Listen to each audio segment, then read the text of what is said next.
guys, welcome po sa ating channel, lalo na guys sa ating mga new viewers. Guys, welcome po sa inyo. At guys, huwag niyong kalimutan na mag-subscribe or mag-follow po sa ating Facebook page kung magusto niyo po itong ating tutorial ngayon. At guys, itong ating tutorial na gagawin ngayon ay base po sa request ni Ma'am Ella. Bali dito guys, ang tanong niya ay kung paano daw po ba i-delete yung Facebook page niya po. Bali guys, ang unang-una ninyong gagawin ay pumunta po tayo sa ating pinaka-main account sa ating Facebook page. Guys, itap po natin yung 3 lines. At guys, itap nyo po ito dito. Pag natap nyo yan guys, lahat po ng mga Facebook page nyo po na ginawa ay dito nyo guys lahat makikita. At dito guys, pipili na kayo ng gusto nyong i-delete, kung alin po dyan yung gusto nyong i-delete na Facebook page nyo po. At dito guys, ito po yung aking i-delete, itong Acol channel. Ayan. At guys, pag pinindot po natin yan, magdadirect po tayo dito guys sa ating Facebook page. Dito guys, ang gagawin nyo, itap nyo yung 3 lines, scroll up po kayo guys, hanapin nyo yung settings and privacy, itap nyo po ito. Pag natap nyo yan guys, pumunta kayo sa settings. At pag na-click nyo yan guys, meron po kayong makikita dito guys na page settings, itap nyo po to. At dito guys, pagdating nyo dito, scroll up po kayo guys, hanapin nyo po yung access and control. Pag nakita nyo na yan guys, ang gagawin nyo ay syempre itap nyo po yan. At guys, pag natap nyo po yan, meron po kayong mababasa dito guys na deactivation and deletion. At dito guys, meron po kayong mababasa na deactivating or deleting your Facebook page. If you want to take a break from Facebook, you can deactivate your page. May nakalagay po dyan. Tapos if you want to permanently delete your Facebook page, let us know. Ito guys, may pagpipilian ka kung deactivate lang po ba or delete page po. So guys, kung gusto nyo pong i-delete po yung inyong Facebook page, syempre yung piliin nyo yung delete page po. At guys, kung ang pipiliin nyo ay deactivate page lang po, ang mangyayari guys ay temporary lang po siya guys na mawawala. At guys, yung mga photos pa rin po at yung mga ibang mga shared nyo po ay temporary lang guys na mawawala po sa Facebook.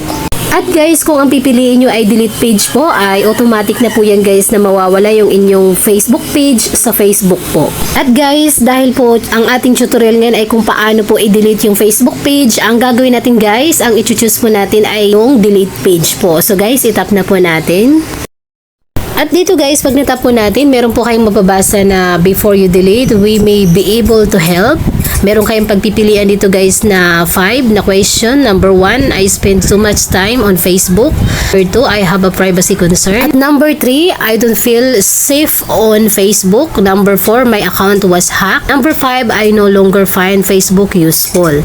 At dito guys, ang i-choose ko ay yung number 2, I have a privacy concern. At dito guys, pag natap nyo yan, meron po kayong mababasa na privacy on Facebook. Basahin nyo lang yan guys. Tapos, itap nyo po yung continue. At dito guys, pag nandito na kayo, ang gagawin nyo ay scroll up lang po kayo uli. Hanapin nyo guys yung continue sa baba.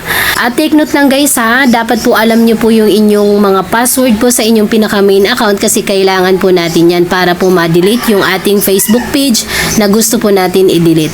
Ito guys, tatakpan ko muna. Ilalagay ko lang yung aking password. Wait lang guys, i-blurred ko muna ha. Dapat guys, alam nyo talaga yung password po ng inyong pinaka main account dahil nga pag hindi nyo yan alam, hindi nyo po madi-delete din. At dito guys, meron pong nakasulat na delete Acol channel page and information. At guys, pag nabasa na po natin ito dito, ang gagawin nyo ay itap nyo po uli yung continue. At dito guys, meron po kayong mababasa na delete this page. Ang gagawin nyo guys ay basahin nyo muna to para guys alam nyo kung ano yung mangyayari kung sakaling i-delete nyo po yung inyong Facebook page. At dito guys, meron pong nakasulat na kung sakali po guys na itatap po natin yung delete page, matik guys na magsuswitch po tayo sa ating pinaka main account. Ngayon guys, ang gagawin ko ay tap ko lang itong delete page, matik yan guys na mapupunta po tayo sa ating pinaka main account.